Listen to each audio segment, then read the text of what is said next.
সবাই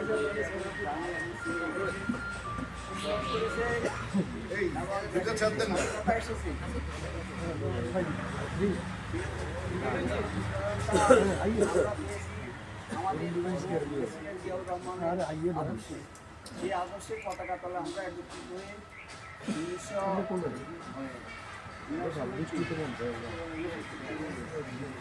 আমরা এই ছায়াতলে আসি এবং থাকবো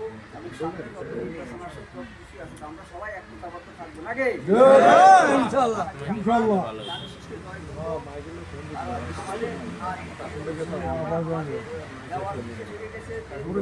আমরা আজকে অবস্থানে আছি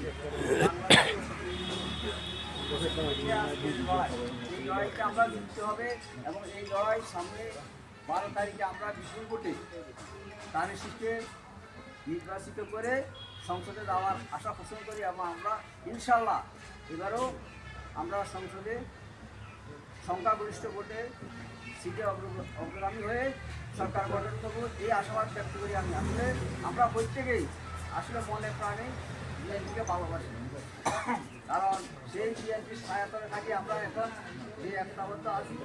কারণ আমাদের এগেইনস্টে অনেক সময় আছে, অনেক কিছু আছে, সবগুলো আমরা প্রতিহত করতে হবে। প্রতিহত করে আমরা আমাদের লক্ষ্যবস্তুতে পৌঁছতে হবে। এই জন্য আমি অনুরোধ করে বলবো যে আমরা সবাই একই পতাকা তলে তাদের শিখের পতাকা তলে আসি এবং থাকবো। এবং আগামী দিনেও যখন যত বাধা বিঘ্নিতে আসুক না কেন আমরা সকলেই তাদের শিখকে জয় করে সংসদে যাওয়ার আশা ব্যক্ত করি। এখানে আমি আমার বক্তব্য শেষ করলে আসলে আমরা সবাই পুরান প্লেয়ার, এখানে নতুন কিছু বলার কিছু নাই। সুতরাং আমার ওই ওস্তাদ আছে এখানে আমরা ওই সেই বিএনপি আসে এখানে 3-4 লোক আসি তো আমরা বিএনপিতে আমরা এগেইনস্টে যারা আসলে সবাই কিন্তু প্রত্যেকে জাদুরা আসলে নাম কেটে আমরা কি আছি আর তখন নির্বাচন করতে মজা লাগছে, নির্বাচন মজা লাগে না কিন্তু মানুষের বুঝে না।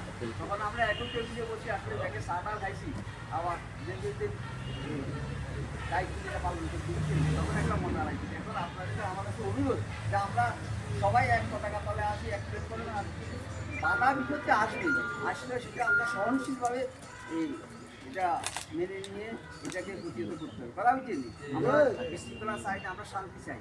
কেন্দ্র সর্বময় শান্তি চাই। আমাদের সময় আমরা বিগত দিন কেন্দ্রের কোনো কর্মসূচি দিই নাই, হয়তো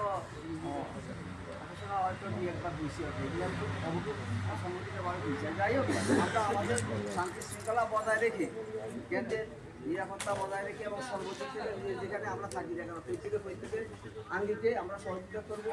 আমরা নির্বাচনের সবাই দায়িত্ব প্রত্যেকের দায়িত্ব কর্তব্য পালনের মাধ্যমে আমরা নির্বাচনে প্রতিদ্বন্দ্বিতা করে কী করবো, জয় করে আসবো এই আশাবাদ ব্যক্ত করি এবং প্রত্যেকের কাছে সুস্থ কামনা করি। আমরা প্রত্যেকে যারা এখন যেভাবে একতাবদ্ধ আছে সামনে যারা একতাবদ্ধ থাকতে পারি, একতাবদ্ধভাবে যারা শেষ সময় পর্যন্ত কাটতে পারি এই আশাবাদ ব্যক্ত করি। আল্লাহ ধারণ করার চোখিতে এবং বাংলাদেশ বিএনপি যত কিছু নাই, জিয়াউর রহমান এই দেশ বলেছে তার আদর্শে আমরা আজও আছি এবং থাকবো। আগামী দিনেও যখন আল্লাহ হায়াত রাখে বাংলাদেশের উন্নয়ন করতে হবে। উন্নয়নের মাঝে আমরা দেশ থাকতে চাই, উন্নয়নে আমাদের কর্ম, উন্নয়নে আমাদের শক্তি নাকি। আর বিভিন্ন বক্তারা আছেন ওনারা আমরা তো